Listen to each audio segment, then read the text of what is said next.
Ano? Balitang balita sa Radyo Sira. Nandito po kami sa Balita Patrol News. May gumagala daw po dito na killer dito sa syudad po natin. At maging ligtas po kayo dito sa syudad.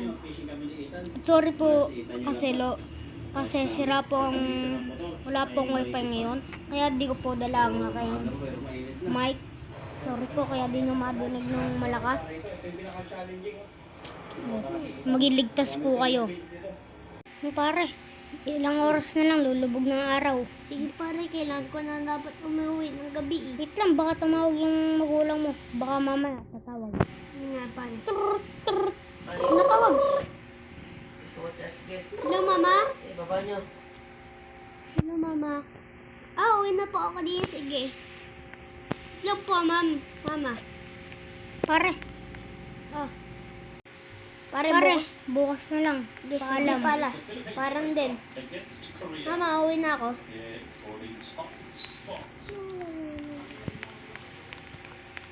Dun. Dun. Hello! Dun. Hello, may kidnapper! Dun. May kidnapper! Dun. Habulin niya ako. Diyan ka na. Doon ka na sa may pinto.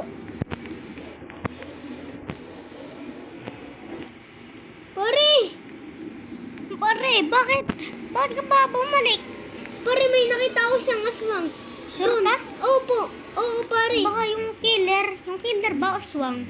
Killer clown. Kaya balita? Oo, Killer clown. Pare, nakita ko lang sa kalsada.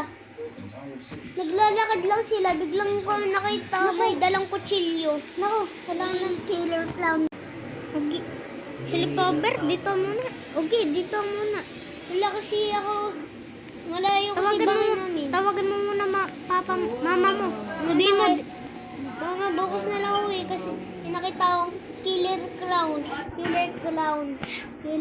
hindi naman tunay yan. Pare, tingnan mo pa sa kalsada. Nakita ko. Sundan mo lang pare. Pinatayan ka daw, pinatayan. Pinatayan ka ba? Hindi, buti na lang nakatakbo ako pare. Hindi, yung sakol.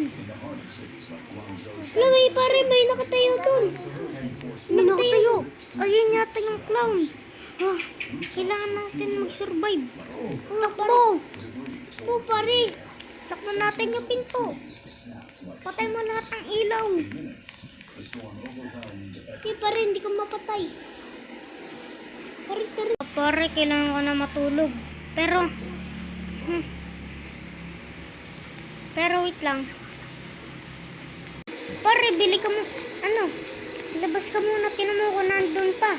Bibili mo na pagkain pare. Wala tayo kasi pagkain rin eh. Sige, lakad. Binuhat ko daw si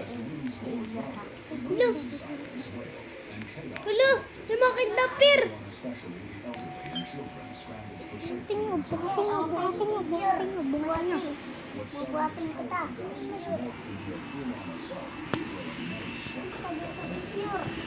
Magbuhatin ko sa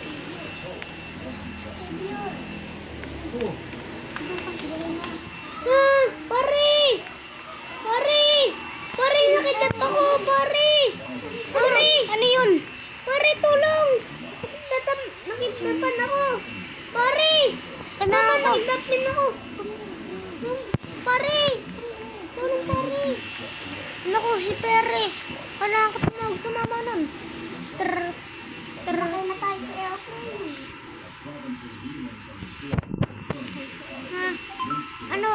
Tita, yung anak niyo po na huli ng clown. Sabi ko, huwag kayong maniniwala dyan sa clown na yan.